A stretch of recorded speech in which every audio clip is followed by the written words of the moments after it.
Bon, de quoi allons-nous parler dans cette vidéo? Nous allons parler d'un piège dans lequel je suis tombé des années avant de faire le reconditionnement de la douleur. J'ai pataugé dans ce milieu 2 ans au moins avant de rencontrer le reconditionnement de la douleur. Et là, lorsque j'ai entrepris le reconditionnement de la douleur, je suis retombé dans ce piège. D'après ma compréhension actuelle, c'est un piège dans lequel plusieurs personnes tombent, donc ça vaut la peine de l'adresser. Cette vidéo va être très personnelle, c'est sur mon expérience personnelle, toujours garder ça en tête. Mais d'après ma compréhension, elle reflète l'expérience de plusieurs autres personnes. Donc là, c'est à vous de voir si ça s'applique, à quel degré. Mais c'est un piège très commun selon ma compréhension. Quel est ce piège? C'est le piège que j'appellerais le piège des traumatismes non adressés. Donc, dans cette vidéo, nous allons parler des traumatismes. Mais ce n'est pas une vidéo sur les traumatismes. Je veux vraiment mettre l'accent là-dessus.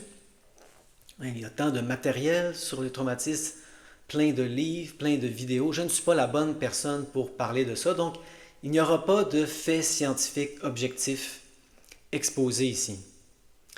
J'ai lu plusieurs livres sur les traumatismes. Et comme c'est souvent le cas, plus je lis, moins je comprends. C'est vraiment très complexe. Il y en a même qui parlent de traumatisme intergénérationnel. Avec les humains, c'est encore plus compliqué de mesurer ça, mais prenons des souris. On donne des chocs électriques à un mâle souris en lui faisant sentir une odeur. Il se reproduit avec une femelle. Et là, les enfants, lorsqu'ils sentent cette odeur, ont des réactions nerveuses intenses. Ils n'ont jamais été exposés au choc. Et là, ils se demandent comment c'est transmis. Ce n'est pas génétiquement, peut-être épigénétiquement. Ils ne savent pas. On est encore dans l'âge des ténèbres de tout ça. Donc, je ne prétends pas connaître le traumatisme, les traumatismes. Ce que je prétends connaître, c'est le piège dans lequel je suis tombé moi-même, que j'appelle le piège des traumatismes non adressés dans le reconditionnement de la douleur étroit. Donc, dans cette vidéo, nous allons retourner dans mon passé, dans les 2 ans où j'ai pataugé dans tout ça, mais commençons avec le reconditionnement de la douleur. Lorsqu'on entreprend le reconditionnement de la douleur, surtout en anglais, on est exposé à une quantité absolument incroyable et même grandissante de matériel. Et là, tôt ou tard, plutôt tôt que tard, on est exposé à des contradictions. Il va y en avoir plusieurs et initialement, on panique. Beaucoup de gens paniquent quand il y a une contradiction. Pourquoi? Parce qu'ils sentent qu'ils ont un problème, souvent la douleur, peu importe le symptôme. Ils ont un problème à régler. Et là, ceci est la solution. Mais là, un autre message contradictoire vient et leur dit « Ah, mais attention, peut-être que ce n'est pas comme ça. » Et là, ils paniquent. « Oh non! » Et c'est normal. Pourquoi? Parce qu'ils pensent encore qu'il y a un problème à résoudre. Et là, ils pensent qu'ils ont trouvé la solution, mais quelque chose vient contredire cette solution. On va explorer ça dans cette vidéo. Le fait qu'il n'y a pas de problème à régler. Donc, l'opposition, la contraction n'est pas un problème, mais dans mon expérience, transcender les contradictions, ça fait partie du processus. Créer une synthèse, adopter l'esprit de synthèse, où on est capable de prendre comme ça ces éléments contradictoires et là, les agencer dans une espèce de tout cohérent. Pour moi, ça fait partie du processus. Mais c'est vrai qu'à chaque fois que j'ai rencontré ces contradictions, j'ai eu des petits moments de panique. C'est comme une fourche. Que dois-je faire? Alors que ce que j'ai réalisé, c'est qu'on peut prendre 2 chemins en même temps, en parallèle. Il n'y a pas de fourche où il faut choisir l'un ou l'autre. C'est ce que j'ai découvert. Donc, une des grandes contradictions qu'on rencontre souvent, en premier, c'est celle qui est représentée par deux personnes dont je parle souvent dans cette chaîne. On pourrait nommer d'autres noms, mais gardons des noms qui ont déjà souvent été mentionnés. C'est un débat qui peut être représenté par Tanner Murtaugh et Dan Buglio. Que nous dit Tanner Murtaugh? Il nous dit que oui, c'est utile évidemment faire le réentraînement du cerveau. C'est comme ça souvent qu'ils appellent ça, brain training, brain retraining. Nous autres, on pourrait appeler ça le reconditionnement de la douleur étroit. Il nous dit oui, c'est utile, oui, il faut le faire. Mais il est très possible que ça soit difficile pour vous de le faire, voire impossible, tant que vous n'avez pas adressé des traumatismes sous-jacents. C'est peut-être pour ça que vous êtes bloqué dans votre réentraînement du cerveau. C'est ça qu'il nous dit, Tanner Murtaugh. Et là, Dan Buglio, lui, il vous dit non, vous n'avez pas besoin d'aller dans vos vieux traumatismes. Ça ne sert absolument à rien. Tout ce que vous avez à faire, c'est sentir vos émotions en temps réel alors qu'elles remontent et apprendre peu à peu de passer à la panique, à la peur, à se réassurer calmement, à devenir indifférent et là réaliser justement que Eureka, il n'y a pas de problème à régler. Il n'y avait pas de problème. Ce n'est pas un problème. Les symptômes neuroplastiques. Donc ces deux visions s'affrontent. Et là, souvent, les gens, c'est ça, tombent panique au début. Ils se sentent tiraillés, déchirés entre deux chemins. Il y a une fourche dans le chemin.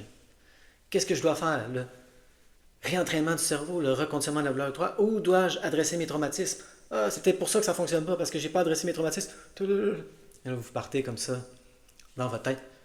Je le sais parce que c'est ça qui est arrivé dans mon cas.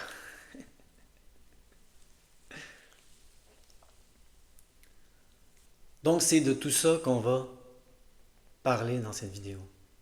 Ça pourrait être longue. Vous savez déjà le temps. Donc, remontons dans le temps. Je vais vous parler de mon processus plus large que mon fameux reconditionnement de la douleur, si vous suivez ma chaîne, qui a duré 6 mois. Allons dans un processus plus large de 2 ans et demi.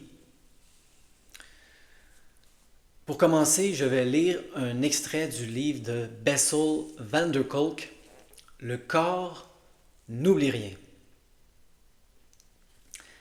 Est-ce que je crois qu'il y a quelque chose qui s'appelle les traumatismes? D'après ma compréhension actuelle, oui. Est-ce que ces traumatismes peuvent créer des symptômes, peu importe comment on va les appeler, psychosomatiques, psychophysiologiques? D'après ma compréhension actuelle, oui. Donc, lisons un extrait de son livre pour commencer. Et après ça, nous allons explorer mon propre parcours. Notre instinct nous dit ce qui est sûr, protecteur ou menaçant. Même si nous ne pouvons pas tout à fait expliquer pourquoi nous éprouvons une impression donnée, notre interoception nous envoie constamment des messages subtils sur les besoins de notre organisme. Notre instinct nous aide aussi à évaluer ce qui se passe autour de nous. Il nous met en garde contre un type à l'air sinistre. Oh, attention à lui.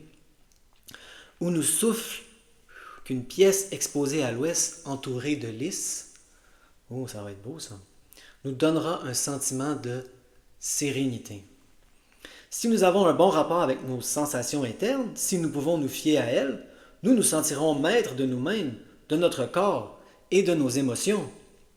Les traumatisés, au contraire, se sentent sans cesse en danger dans leur corps. Leur passé reste présent sous la forme d'un malaise lancinant. Et ils sont toujours bombardés de signaux d'alarme internes.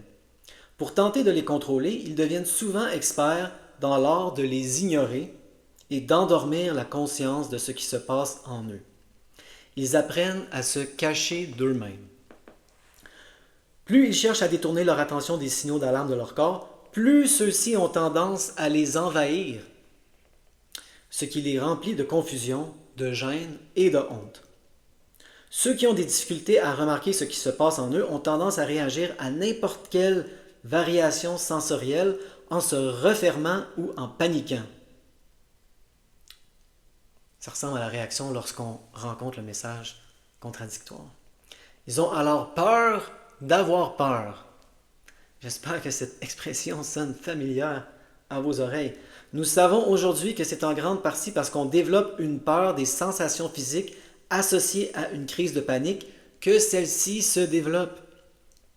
Une crise peut être déclenchée par une chose qu'on sait irrationnelle, mais la crainte de ces sensations conduit à une escalade qui finit par envahir tout le corps. Certaines expressions classiques, être tétanisé ou glacé par la peur, s'effondrer et s'engourdir, décrivent bien la terreur et le traumatisme car elles rendent la réalité viscérale. La peur naît des réactions primitives à la menace lorsque la fuite est impossible. Elle prend la vie en otage tant que cette expérience viscérale n'est pas modifiée. Ignorer ou déformer les messages de son corps a un prix. On devient incapable de détecter ce qui est vraiment dangereux ou nocif et, tout aussi grave, ce qui est salutaire. On ne sait plus, dangereux, nocif, salutaire. Les messages sont très confus. L'autorégulation repose sur l'entretien d'une relation amicale avec son corps. Sans elle, on doit s'appuyer sur une régulation extérieure. Médicaments, drogue, réassurance constante ou soumission compulsive au désir des autres. Ça ressemble à ma vie. Avant le reconditionnement à la douleur, beaucoup de gens, douleur chronique, médicaments, drogue, soumission compulsive au désir des autres. Est-ce que ça sonne comme votre vie peut-être? Un grand nombre de mes patients réagissent au stress non pas en le remarquant et en le nommant, mais par des migraines ou des crises d'asthme. Sandy, une infirmière quinquagénaire, m'a dit que dans son enfance, elle se sentait délaissée, terrifiée, invisible aux yeux de ses parents alcooliques. Elle avait géré cela en développant une prévenance envers tous les gens dont elle dépendait, y compris moi, son thérapeute.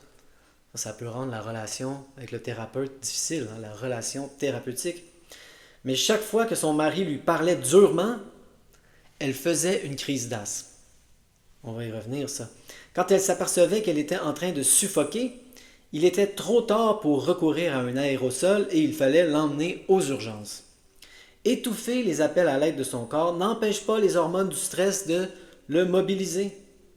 Sandy avait beau ignorer ses problèmes relationnels et réprimer ses signaux de détresse, il se manifestait par des symptômes qui exigeaient son attention.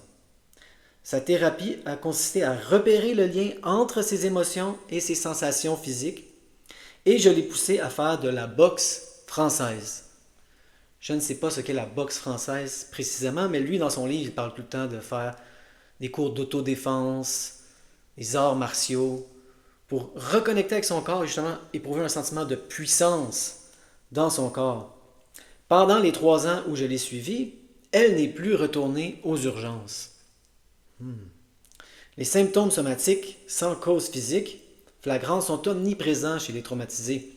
Les adultes, comme les enfants, migraines, fibromyalgie, problèmes digestifs, dyspnée, douleurs cervicales ou lombaires, chroniques, spasmes, syndrome du côlon irritable, fatigue chronique, la liste est longue, en effet. Chez les enfants traumatisés, le taux d'asthme est 50 fois plus élevé que chez les autres. Des études ont montré que nombre de personnes de tous âges décédées de crise d'asthme n'avaient jamais eu conscience d'avoir des problèmes de respiration. Donc voici l'extrait que j'ai choisi.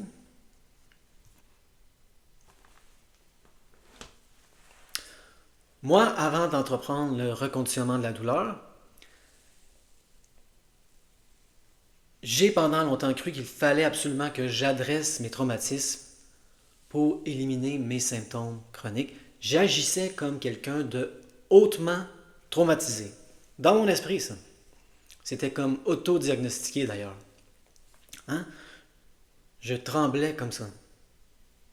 Il suffisait qu'un policier m'adresse des fois. Ma main droite se mettait à trembler comme ça. Des fois, la gauche s'y mettait. Ou quand la gauche s'y mettait, je savais, c'est un auto d'activation, parfois le corps entier. comme si j'avais passé à travers la Première et la Deuxième Guerre mondiale. Hein, dans ce temps-là, ils appelaient ça shell shock, une obusite initialement. Hein, ils disaient, oh non, ils ont été exposés à trop d'explosions d'obus. C'est une obusite, c'est pour ça que le système nerveux est en piteux état comme ça. Dans la Deuxième Guerre mondiale, ils ont appelé ça plutôt battle fatigue. Hein, il y avait des termes comme ça. Mais peu à peu, surtout après la guerre du Vietnam, ils ont commencé à appeler ça syndrome ou trouble de stress post-traumatique.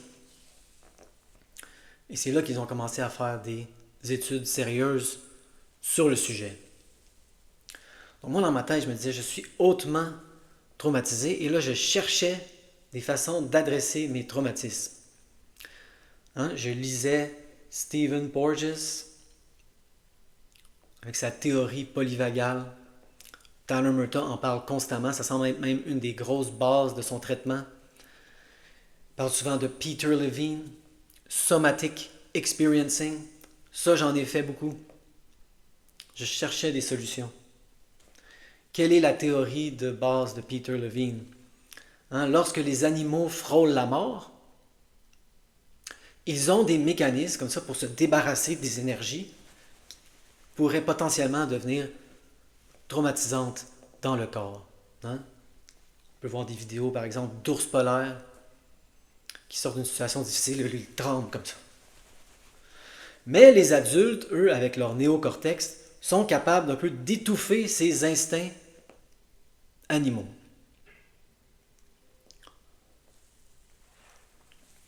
Certaines personnes vont nous dire, par exemple, que si des gens se font bombarder et là vont dans un abri, les enfants, eux, vont se mettre à trembler parce qu'ils sont encore près de leur nature animale.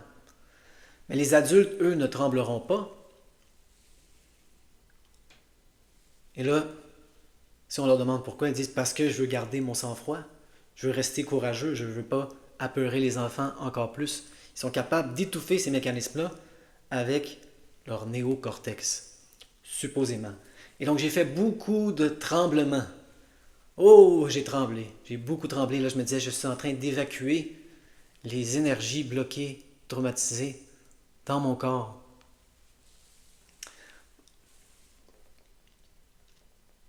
Ensuite, j'ai rencontré le livre de Bessel van der Kolk et j'ai essayé presque toutes les thérapies dans ce livre, de Feldenkrais au EMDR. Et là, nous allons parler dans cette vidéo des deux. Je les ai faites les deux à des points différents de mon parcours et on va vraiment voir la différence dans les attitudes.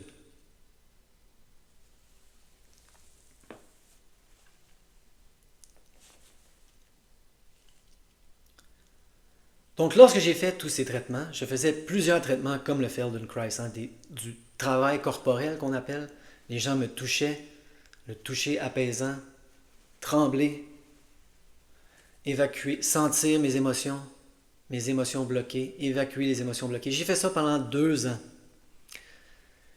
Mais je pensais encore que c'était le corps. Hein, le corps n'oublie rien. Tout l'emphase était sur le corps. Et j'ai vu par la suite que c'était une erreur pour moi. Peut-être pas pour vous, c'est à vous de décider, mais cette emphase sur le corps était vraiment un cul-de-sac dans mon parcours. Nous allons explorer à la fin que peut-être que je me trompe, peut-être que j'ai une mauvaise interprétation de ce qui s'est passé. Très possible, je vous l'ai dit, cette vidéo, plus un questionnement qu'une réponse, peut-être.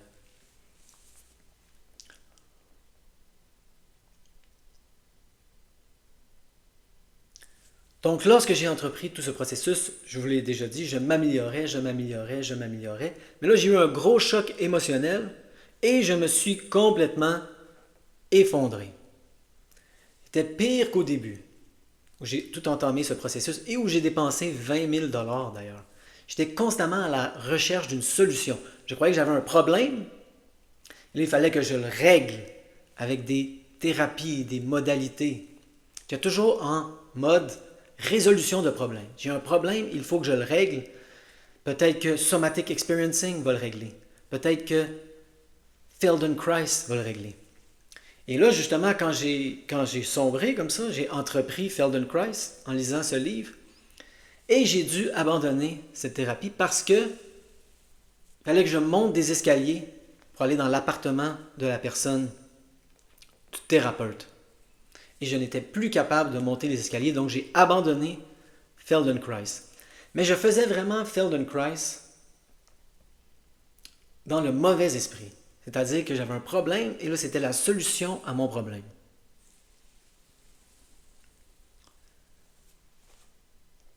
Ensuite, j'ai découvert le livre de Alan Gordon. Quelqu'un me l'a lu. Je n'appliquais pas vraiment les principes. Je me disais, ah, c'est trop simple, c'est trop facile. Ça ne peut pas être aussi simple. J'ai fait Curable.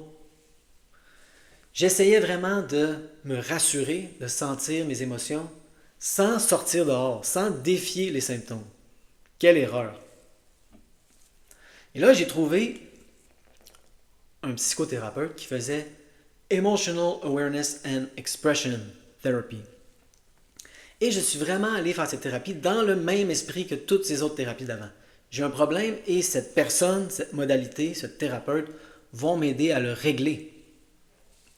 J'ai fait une session et je rêverais d'avoir accès aux vidéos de cette session. La session a été filmée et je devrais entrer en contact avec ce thérapeute, voir s'il me laisserait la voir. Je tremblais tellement. J'avais des spasmes. On dirait vraiment que je sortais de la Première Guerre mondiale, que j'étais victime d'une obusite.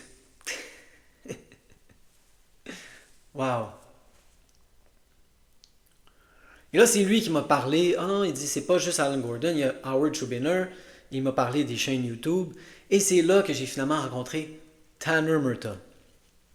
Moi, j'ai commencé à faire ce qu'il appellerait le brain retraining. Hein, le reconditionnement de la douleur étroite. Mais là, il me disait, ouh, ça se peut, ça revenait là. Ça se peut qu'il y ait des traumatismes non adressés qui bloquent l'entraînement du cerveau, le réentraînement du cerveau. Et je me disais, ça fait 2 ans que j'essaie de faire ça, d'adresser mes traumatismes. À quoi ça mène? À quoi ça m'a mené? Je ne peux plus sortir de chez moi. Je vais faire le reconditionnement de la douleur étroite, peu importe comment on va appeler ça, brain training, brain retraining, et on verra jusqu'où je peux pousser ça. Mais là, ce qui est arrivé, c'est que le reconditionnement de la douleur, c'est difficile. Et j'ai remarqué ça dans beaucoup de gens. Ils se servent de cette espèce d'idée qu'il faut adresser des traumatismes, qu'il faut sentir des émotions refoulées, comme une espèce de solution magique, un raccourci si on veut, au reconditionnement de la douleur.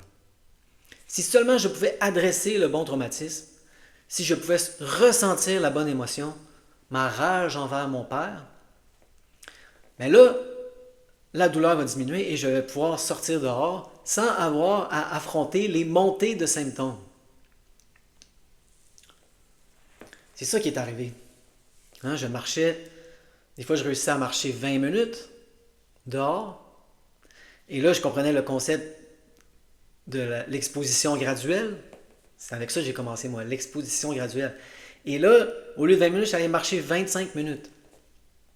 Les symptômes ont monté. Le cerveau dit, mais t'es fou! T'es fou! Marcher 20 minutes, c'est semi-sécuritaire, mais là, 25 minutes, c'est de la folie. Je montre les symptômes. Et là, je commençais à comprendre le concept, et là, je disais, non, mais non seulement je ne vais pas retourner à 20 minutes comme avant, mais là, je vais faire 30 minutes. Et là, le cerveau m'a monté encore plus de symptômes. C'était fou, non seulement tu n'es pas retourné à 20 minutes, tu as fait 30 minutes de marche. Symptômes, symptômes, symptômes. Et là, je me disais, le réentraînement du cerveau ne fonctionne pas. Parce que non seulement mes symptômes ne baissent pas, ils montent. Mais ce que j'ai réalisé de plus en plus, c'est que c'est normal. C'est ça le processus, déclencher les symptômes. On veut les symptômes pour prouver à notre cerveau qu'on continue d'avancer, même s'il y a des symptômes. Et c'est pour ça que je suis tombé dans le piège des traumatismes non adressés, parce que, étant donné que les symptômes montaient, je me disais, ça ne fonctionne pas, ça ne fonctionne pas. Il doit y avoir des traumatismes non adressés. Il doit y avoir des émotions que je n'ai pas ressenties. Vite, vite, ressens la rage envers ton père. Les symptômes vont baisser. Et là, quand je vais aller marcher 40 minutes, ça ne va pas faire mal. C'était vraiment ça. Et c'est ça le piège. Parce qu'on peut aller très loin avec le réentraînement du cerveau. Quel est le réentraînement du cerveau? Arrêtez de ruminer. Arrêtez de catastrophier. C'est ça que j'ai réalisé, c'est que oui, j'ai des symptômes émotionnels. Peut-être créés par des traumatismes non adressés. Peut-être créés par la rage envers mon père qui n'a pas encore été totalement admis à ma conscience. J'ai encore des symptômes parfois, mais voici ce qu'ils font. Ils s'en vont. Ils viennent, ils vont. Et ce que je remarque de plus en plus, c'est que la plupart des gens, peut-être pas la plupart, mais beaucoup de gens ont des symptômes neuroplastiques, des symptômes TMS. Je le vois de plus en plus. Mais ils viennent et ils vont. Pourquoi? Parce qu'ils n'ont pas le mécanisme mental pour entretenir les symptômes. Il y a un symptôme comme ça qui arrive, émotionnel. Et là, il se prend dans l'engrenage. Oh non! Qu'est-ce que ça veut dire? La dernière fois, ça a duré 3 mois. Ah, ça va peut-être durer 3 mois encore. Peut-être que ça va durer encore plus longtemps. Peut-être que ça va durer le reste de ma vie. Je vais être en douleur le reste de ma vie. Ça finira jamais. Je ne pourrai plus travailler. Je vais devenir un itinérant. Et ça, c'est le cerveau, ça. C'est le réentraînement du cerveau. Quand j'ai arrêté d'enclencher les symptômes émotionnels dans cette espèce d'engrenage, quand j'ai réentraîné le cerveau, quand j'ai fait le reconditionnement de la douleur étroite, les symptômes ont commencé à s'espacer. Les symptômes n'étaient plus chroniques. Et là, je pouvais faire la différence justement entre des symptômes conditionnés et des symptômes émotionnels. J'ai défait les associations. Avant, je m'assoyais dans une chaise, symptômes à chaque fois, immanquablement. Ça, c'est conditionnement. Là, j'ai réussi à déconditionner mon cerveau. Et là, ça n'était pas à chaque fois, mais là, j'avais des symptômes des fois. Et là, je me disais, qu'est-ce qui se passe? C'est ça, émotionnellement.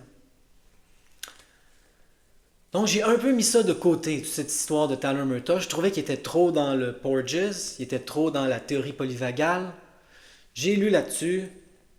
Ce n'est pas prouvé scientifiquement, je veux le dire. Peter Levine non plus. Bessel van der Kolk. Tout est controversé quand on lit assez. On veut toujours trouver quelqu'un qui dit le contraire. Ça, c'est sûr. Difficile à naviguer, tout ça. Et là, je suis sauté, si vous connaissez mon parcours, à Jim Prusak. Là, lui, il met beaucoup moins d'emphase là-dessus. Et il m'a dit, tu n'as pas besoin de faire l'approche graduelle. Ton corps est déjà en parfait état. Tu peux faire ce que tu veux. Et tu n'as pas de problème à régler. Ta douleur, tes symptômes neuroplastiques ne sont pas un problème qui a besoin d'être réglé. Il n'y a pas de problème. Mais j'étais encore un peu dans cet état d'esprit. Je crois, à moins que je me trompe, que c'est à ce moment-là que j'ai entrepris EMDR. Mais là, je commençais vraiment à comprendre le concept qu'il ne faut rien faire pour éliminer la douleur. J'ai entrepris le EMDR, dont nous parle Bessel van der Kolk.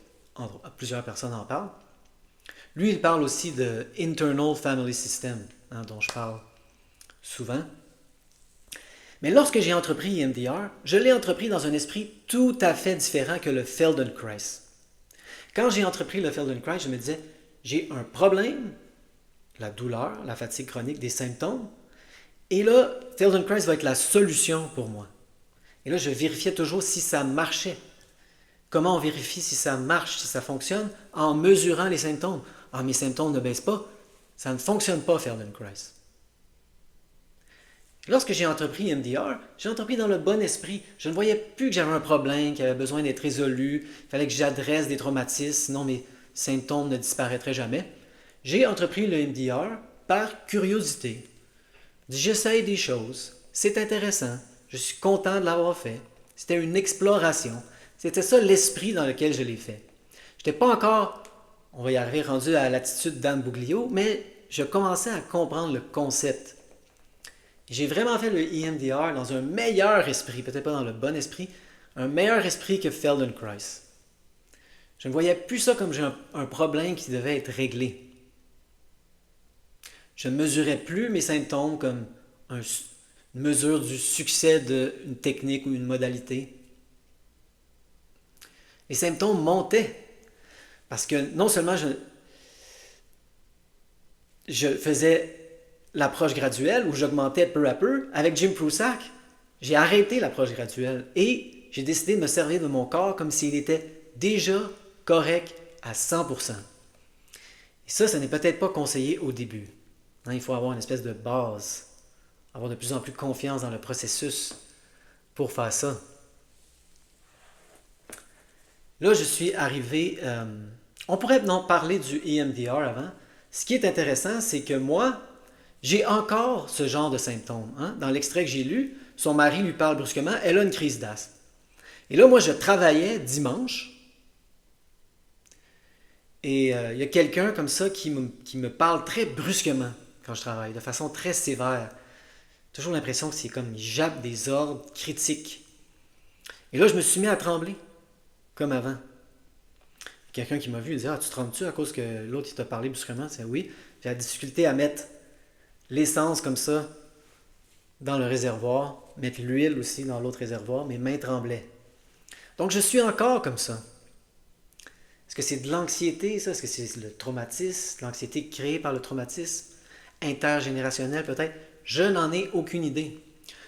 Le concept, c'est que je suis encore comme ça, dans un sens. Mais je n'ai plus mal. Pourquoi? Parce que j'ai fait le reconditionnement de la douleur. Il n'y a pas de lien, j'ai découvert, entre ça et la douleur. Vous pouvez éliminer votre douleur sans devenir une espèce de maître zen. Vous pouvez encore être anxieux au point de trembler quand quelqu'un vous parle brusquement.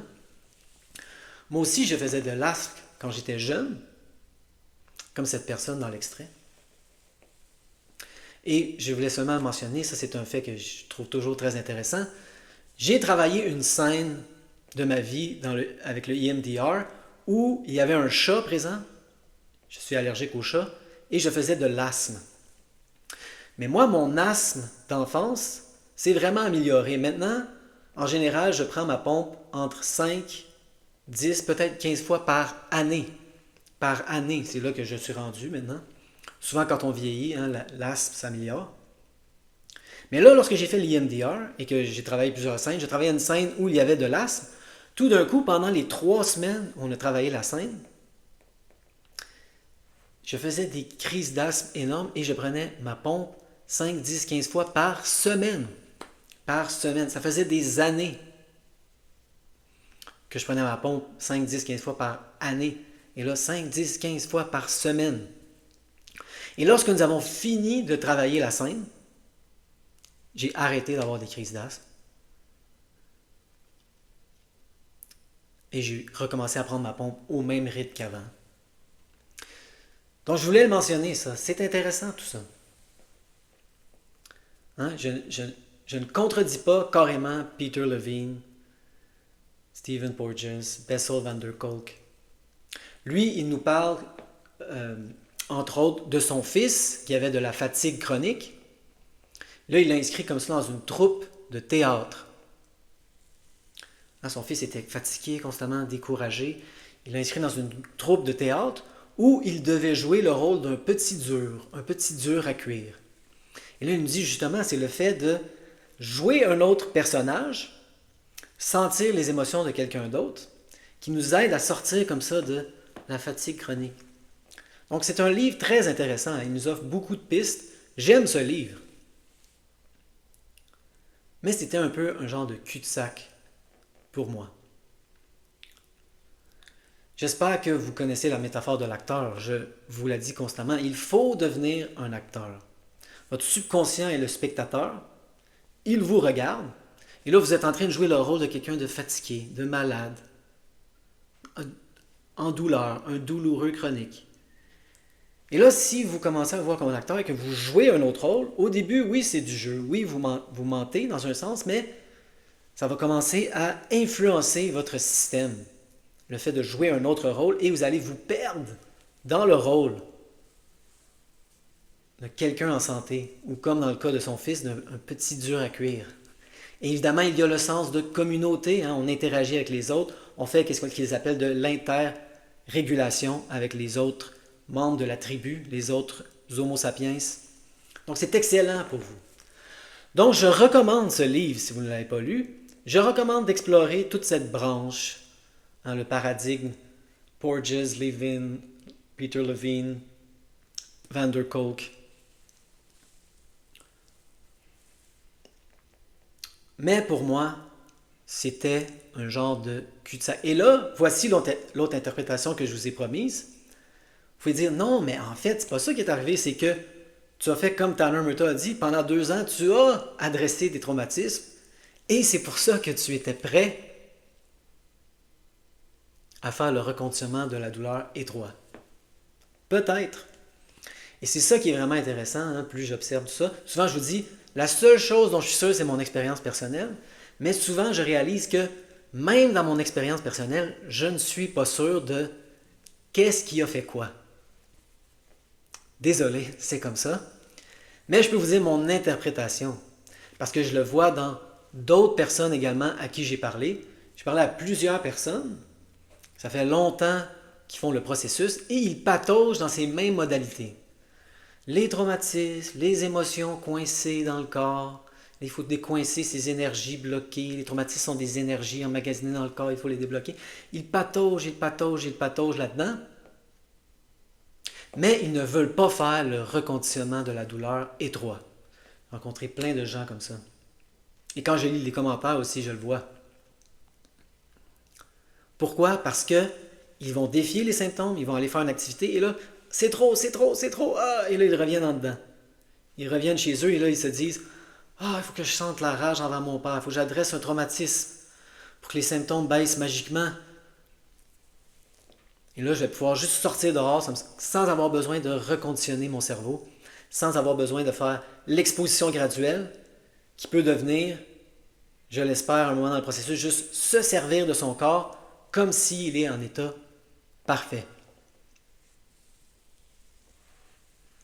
Donc, c'est de l'évitement dans un sens. Moi, c'est ça que j'ai découvert, c'est ça le piège dans lequel je suis tombé. Donc, on peut le résumer comme ça de 2 façons. C'est-à-dire, penser qu'il y a un problème à régler. Et là, on pensait qu'on a trouvé la solution, mais dès qu'il y a un message contradictoire, on panique. Au lieu de voir ça comme 2 choses qu'on peut faire indépendamment. Ce n'est pas une contradiction. Ah, l'approche d'Anne Bouglio. Se rassurer. Ah, adresser ses traumatismes. Pas de contradiction. 2 chemins qu'on peut prendre en parallèle. Et c'est ça que je fais, moi. J'essaie d'adresser ça, justement. D'où ça vient, ça? Mais je ne suis plus en douleur. J'ai des symptômes des fois, mais c'est des symptômes émotionnels qui ne s'enclenchent pas comme ça dans le mécanisme parce que j'ai fait le réentraînement du cerveau. Je ne fais plus de rumination. Je ne pars plus dans la spirale de la peur où je suis un expert pour catastrophier. Beaucoup de gens en douleur chronique, votre cerveau est devenu un expert à imaginer le pire scénario possible à chaque fois. Ça, c'est fascinant, la capacité que notre cerveau a développée. 40 minutes. Wow. J'avais dit que ça allait être long. Donc, j'ai peut-être d'autres choses à dire, mais je vais arrêter ici. J'espère que cette vidéo a été utile. Récapitulons. Y a-t-il quelque chose qui s'appelle le traumatisme? Je crois que oui. Est-ce que ça peut créer des symptômes? Fibromyalgie, fatigue chronique. Oui. C'est ma compréhension actuelle. Mais il y a beaucoup de gens, comme moi, pour qui le reconditionnement de la douleur étroite fonctionnerait. Mais étant donné que c'est difficile et que les symptômes montent, et qui voient les symptômes qui montent comme une preuve que ça ne fonctionne pas, vont comme tomber dans ce piège que j'appelle le piège des traumatismes non adressés. Ah, mes symptômes ne baissent pas, ça doit être parce qu'il y a des traumatismes non adressés. Et moi, j'ai très confiance en Tanner Murtaugh. Je crois qu'il a l'air de quelqu'un qui sait de quoi il parle, qui a fait comme ça des sessions avec beaucoup de gens, plus que moi, hein. S'il y a une contradiction entre moi et Tanner Murtaugh, vous écoutez les vidéos en anglais avec des sous-titres, toujours avec Tanner Murtaugh. Il connaît ça plus que moi. C'était une vidéo sur mon expérience personnelle. Mais d'après ce que j'ai compris, beaucoup de gens tombent dans ce piège. Ils entreprennent le processus et là, ils réalisent oh mon Dieu, il va falloir que j'adresse mes traumatismes. Et là, ils paniquent. Il y a beaucoup de gens qui ont été desservis, qui ont été mal servis justement par cette idée qu'il faut adresser les traumatismes pour éliminer la douleur. Ce n'est pas mon expérience. Y a-t-il des gens qui vont devoir le faire? Selon Tanner Murtaugh, oui. Donc je ne veux pas le contredire. J'ai même lu une fois dans les commentaires de Dan Buglio, justement, quelqu'un qui a dit « J'ai essayé ta technique, Dan, ça ne fonctionnait pas. » Et là, je suis allé adresser avec un professionnel mes symptômes de stress post-traumatique. Et là, je suis revenu à ta technique et là, ta technique a fonctionné. J'ai déjà lu cette histoire dans les commentaires. Qu'est-ce que ça vaut? Je ne sais pas.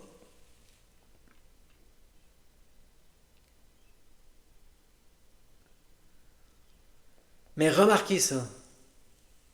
Remarquez ça si vous essayez de faire le reconditionnement de la douleur étroite. Est-ce que vous vous servez des émotions non ressenties, des traumatismes, comme une espèce de fantaisie où vous pourriez comme baisser les symptômes magiquement? Parce qu'on le voit ce message-là. Quand on lit les livres de David Clarke, voici une histoire typique qu'on peut lire. Une femme a une relation complexe avec sa mère où sa mère l'abusait verbalement lorsqu'elle était jeune. Et là, elle continue de se côtoyer et la mère continue d'être extrêmement sévère et critique envers elle. Elle va voir David Clarke, ils adressent ça, le fait qu'elle a été abusée verbalement dans le passé, ils adressent le passé, ils adressent la situation actuelle, la relation actuelle où la fille impose ses limites, dit à sa mère ça ne marchera plus comme ça, je ne m'en laisse plus imposer. Et là, les troubles digestifs s'en vont. Est-ce que j'ose le dire? Comme par magie. Donc, on est exposé à ce genre d'histoire lorsqu'on essaie de parcourir l'éventail, comme ça, complet, le spectre complet du reconditionnement de la douleur. Mais lorsqu'on regarde des témoignages sur les chaînes de gens qui parlent, c'est surtout, principalement des gens qui ont défié les symptômes constamment. Et moi, c'est ça qui a fonctionné. Ça va être une vidéo de 45 minutes, je crois. Je veux finir là-dessus. Moi, c'est ça qui a fonctionné. Pas adresser mes traumatismes, défier les symptômes constamment. Je me levais le matin comme ça et je me disais quels symptômes je vais défier aujourd'hui. C'est vraiment ça le mode que j'ai adopté. C'est quoi la chose dont j'ai le plus peur? Ah, ça. C'est ça qu'on fait. Si j'ai commencé à faire ça un moment donné. La chose dont j'ai le plus peur, c'est ça qu'on fait. Et même quand mes symptômes ont commencé à baisser, je continuais de défier les symptômes. Même si j'aurais pu passer la journée comme ça avec des 0, des 1, des 2, je me demandais, est-ce qu'il y a une chose qui m'effraie encore? Oui, faire la split. Pas la split complète, j'ai jamais été capable. Faire la split. C'est sûr que ça va créer des symptômes. Ça, c'est le cerveau, ça. Vous prédisez les symptômes. Je me le disais, si je fais la split, c'est sûr que ça va créer des symptômes. J'allais voir une thérapeute, j'ai fait de la split. J'aurais pu rester chez moi avec 0, 1, 2, 3 douleurs. J'allais faire la split, ça créait des hauts symptômes. Mon cerveau capotait, elle était fou, il y a quelque chose qui va déchirer. Ah, des 6, des 7, des fois des 8.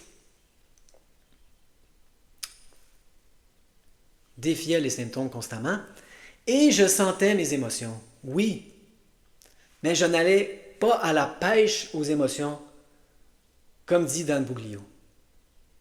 Je n'allais pas chercher quoi que ce soit, je laissais tout remonter. J'avais une espèce de confiance dans mon organisme qu'il allait faire remonter les bonnes choses au bon moment. Et je me couchais comme ça le soir, 20 minutes, chaque soir, toujours à la même heure. La routine comme ça peut vraiment enseigner à votre cerveau que n'importe quoi qu'on ressent est sécuritaire. Parce que moi, à 9h30 du soir, des fois 10h, pendant 20 minutes, une demi-heure, je ressentais ce que j'avais à ressentir. Donc, le numéro n'avait pas d'importance. Que j'étais à 2 sur 10 ou 8 sur 10, peu importe. À 9h30, pendant 20 minutes, on sent ce qu'il y a à ressentir. Que ce soit un 2, que ce soit un 8. On sent les émotions qui remontent sans se demander ce que c'est. Est-ce que c'est la fois que j'ai pissé dans mes culottes devant tout le monde et là j'ai eu honte? Il n'y a pas d'association comme ça. C'est juste des sensations et on les laisse faire ce qu'elles ont à faire sans les interrompre. Et moi, j'appelle ça sur ma chaîne sentir pour guérir. C'est tout ce que j'ai fait à la fin du compte.